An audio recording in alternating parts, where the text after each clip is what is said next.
Hi friends, నమస్తే. Welcome to Hima's kitchen. ఈరోజు మన ఛానల్లో ఎంతో టేస్టీగా అలాగే క్రిస్పీగా ఉండే సగ్గుబియ్యంతో చెక్కలు తయారు చేసుకుందామండి. చాలా టేస్టీగా ఉంటాయి, తప్పకుండా ట్రై చేయండి. ఈ చెక్కలు తయారు చేసుకోవడం కోసం ఇక్కడ ఒక 10 పచ్చిమిర్చిని అలాగే ఒక 2 ఇంచుల వరకు అల్లాన్ని శుభ్రంగా పొట్టు తీసేసి క్లీన్ చేసుకొని ఈ విధంగా ముక్కల్లా కట్ చేసి పెట్టుకోవాలి. ఇలా తీసుకున్న అల్లం పచ్చిమిర్చిని మిక్సీ జార్లో వేసుకొని ఇలా కొంచెం కచ్చాబచ్చాగా గ్రైండ్ చేసుకోవాలండి. ఇలా గ్రైండ్ చేసుకున్న ఈ పచ్చిమిర్చి అల్లం పేస్ట్ని పక్కన పెట్టుకోవాలి. ఇప్పుడు ఒక చిన్న బేసిన్ తీసుకొని ఇందులో ఒక 2 గ్లాసుల వరకు పొడి బియ్య పిండి తీసుకుంటున్నానండి. రేషన్ బియ్యం తీసుకొని బియ్యాన్ని శుభ్రంగా కడిగి బాగా ఎండలో ఎండబెట్టాలి. బియ్యం బాగా ఎండిన తర్వాత మరపట్టించిన బియ్య పిండి అండి ఇది, పొడి బియ్య పిండి. ఇప్పుడు ఇందులోకి ఒక అరకప్పు సగ్గుబియ్యాన్ని ఒక గంట ముందు నానబెట్టి పెట్టుకున్నాను. ఒక అరగంట పైనే నానితే చెక్కలు అనేవి బాగుంటాయండి. ఇలా సగ్గుబియ్యం బాగా మెత్తగా నానాలి. అప్పుడు చెక్కలు తినేటప్పుడు ఈ సగ్గుబియ్యం గట్టిగా లేకుండా చాలా టేస్టీగా ఉంటాయండి. కనీసం ఒక అరగంట అయినా సరే సగ్గుబియ్యంని నానబెట్టి పెట్టుకోవాలి.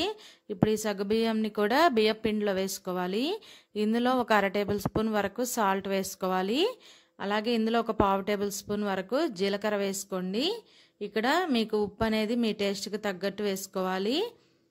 అలాగే ఉప్పు జీలకర్ర వేసిన తర్వాత కొంచెం కరివేపాకుని ఇలా సన్నగా తరిగి వేసుకోండి. ఇప్పుడు మనం ముందుగా గ్రైండ్ చేసి పెట్టుకున్న పచ్చిమిర్చి అల్లం పేస్ట్ ఉంది కదండి, అది కూడా వేసుకోండి. మీరు ఈ పచ్చిమిర్చి అల్లం పేస్ట్ వద్దనుకుంటే ఇందులో మీ టేస్ట్కి తగ్గట్టు కారం కూడా వేసుకోవచ్చండి. ఇప్పుడు ఒక 1/2 కేజీ బియ్యం పిండికి ఒక 50 గ్రాముల ఆయిల్ని బాగా వేడి చేసి వేడివేడిగా ఉన్న ఆయిల్ని ఈ పిండిలో వేసుకోవాలి.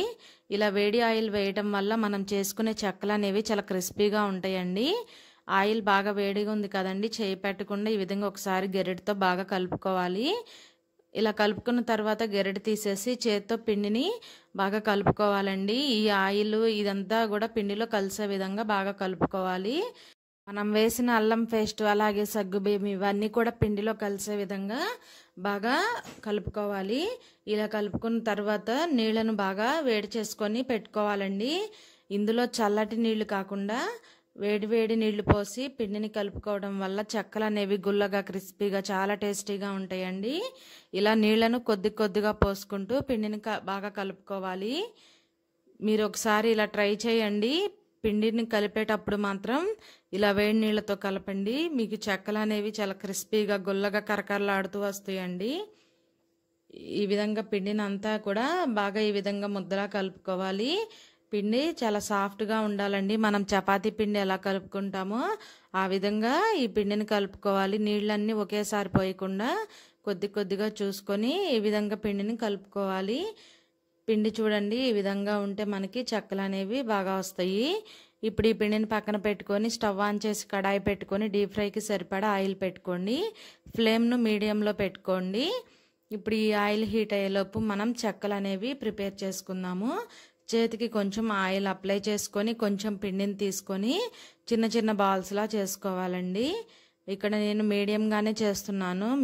మీకు నచ్చిన సైజులో ఈ చెక్కల్ని ప్రిపేర్ చేసుకోవచ్చు. ఈ విధంగా వీడియోలో చూపిస్తున్న విధంగా చిన్న చిన్న బాల్స్లా చేసుకొని పక్కన పెట్టుకోవాలి. ఇప్పుడు పక్కన ఉన్న పిండి ఆరిపోకుండా ఏదైనా కాటన్ క్లాత్తో కానీ ఏదైనా ఒక ప్లేట్తో కవర్ చేసుకోవాలండి. లేకపోతే పిండి అనేది బాగా ఆరిపోయి పిండి అనేది గట్టిగా అవుతుంది. చూడండి, ఇలా మీడియం సైజులో బాల్స్లా చేసుకొని పక్కన పెట్టుకుంటున్నానండి. అలాగే పిండిని కూడా ఒక ప్లేట్తో క్లోజ్ చేసేసి ఇప్పుడు మనం చెక్కల్ని ప్రిపేర్ చేసుకుందాము. ఇలా ఒక పూరీ ప్రెస్ తీసుకొని దీనిపైన ఏదైనా ఒక కవర్ పెట్టుకొని కవర్కి కొంచెం ఆయిల్ రాయండి. ఆయిల్ రాయడం వల్ల మనం చెక్కలో ఒత్తేటప్పుడు పిండి అనేది అతుక్కోకుండా ఉంటుంది. ఇలా మనం తయారు చేసుకున్న ఈ పిండి బాల్స్ ఉన్నాయి కదండి, వాటన్నిటిని కూడా ఇలా చెక్కల్లో ఒత్తుకోవాలి. ఏదైనా ఒక కవర్ మీద కానీ లేదా ఏదైనా కాటన్ క్లాత్ మీద కానీ వేసుకోవాలి. ఆయిల్ మాత్రం కంపల్సరీ కవర్కి రాయాలండి, లేదంటే కవర్కి పిండి అనేది అతుక్కొని వస్తుంది. మీరు ఇలా పూరీ ప్రెస్ మీద అయినా చెక్కల్ని తయారు చేసుకోవచ్చు అండి, లేదంటే మరొక పద్ధతిలో కూడా చూపిస్తాను. ఏదైనా ఒక గిన్నెకి కానీ లేదా ఏదైనా ఒక నిలువాటి పప్పు డబ్బాకి కానీ కవర్ చుట్టేసి అడుగున ఈ విధంగా ఆయిల్ రాయండి. ఆయిల్ రాసి పిండి ముద్ద మీద ఈ విధంగా గిన్నెను కొంచెం ప్రెస్ చేస్తే చూడండి చెక్కలు అనేవి చాలా ఈజీగా వస్తున్నాయి. ఇలా చేసుకోవడం అయితే చాలా సింపుల్ అండి. మనం అర కేజీ కేజీ పిండి అయితే ఒక్కళ్ళమైనా కూడా ఈ విధంగా చేసుకోవచ్చండి. లేదా అంతకన్నా ఎక్కువ పిండి అయితే కనుక మరొకరి సహాయంతో మనం ఈజీగా చేసుకోవచ్చు. ఇప్పుడు ఆయిల్ కూడా వేడైంది కదండి. మనం ముందుగా ప్రిపేర్ చేసుకుని ఈ చెక్కలన్నిటినీ ఒక్కొక్కటి ఆయిల్కి సరిపడా వేసుకోవాలి. వీటిని మీడియం ఫ్లేమ్ మీద పెట్టుకొని కాల్చుకుంటే చెక్కలు అనేవి గుల్లగా కరకరలాడుతూ చాలా క్రిస్పీగా వస్తాయండి. ఈ విధంగా ఆయిల్కి సరిపోను వేసుకొని అవి బాగా కాలినంతవరకు కూడా మనం వీటిని ఫ్రై చేసుకోవాలి. ఇలా గెరెటితో అటు ఇటు కలుపుకుంటూ చెక్కలన్నిటినీ కూడా బాగా ఫ్రై చేసుకోవాలి.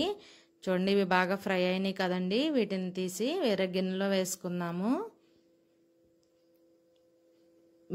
నేనైతే ఇక్కడ సగ్గుబియ్యం వేసా కదండి. ఇందులో మీరు పెసరపప్పు వేసుకోవచ్చు, లేదంటే సాయి మినపప్పు ఉంటాయి కదండి, వాటినైనా కూడా ఒక గంట సేపు నానబెట్టి పిండిలో కలిపి వేసుకోవచ్చు. లేదంటే పల్లీలు ఉంటాయి కదండి, వాటిని కొంచెం ఫ్రై చేసి పొట్టు తీసేసి బద్దల్లా చేసి వాటిని పిండిలో కలిపి కూడా వేసుకోవచ్చు. చాలా క్రిస్పీగా ఉంటాయండి అవి కూడా. ఇలా చెక్కలు కాలేలోపు మనం ఇలా పిండిని ముద్దల్లా చేసుకోవాలి. అలాగే చెక్కల్లాగా ప్రిపేర్ చేసుకోవాలి. అప్పుడైతే ఒక్కళ్ళమైనా కూడా చాలా ఈజీగా ఈ చెక్కలను తయారు చేసుకోవచ్చండి. ఎంతో టేస్టీగా ఉండే సగ్గుబియ్యం చెక్కలు అయితే రెడీ అండి. మీరు ఇలా ట్రై చేయండి. చాలా క్రిస్పీగా కరకరలాడుతూ చాలా టేస్టీగా ఉంటాయండి. మీరు ఇలా ట్రై చేసి మీ ఇంట్లో వాళ్ళకు సర్వ్ చేయండి. చాలా ఇష్టంగా తింటారు. వీడియో నచ్చిందా ఫ్రెండ్స్? వీడియో నచ్చితే ప్లీజ్ లైక్ చేయండి. అలాగే మరెన్నో ఇంట్రెస్టింగ్ వీడియోస్ కోసం మన హిమాస్ కిచెన్ ఛానల్ని వెంటనే సబ్స్క్రైబ్ చేసుకోండి. Thanks for watching video.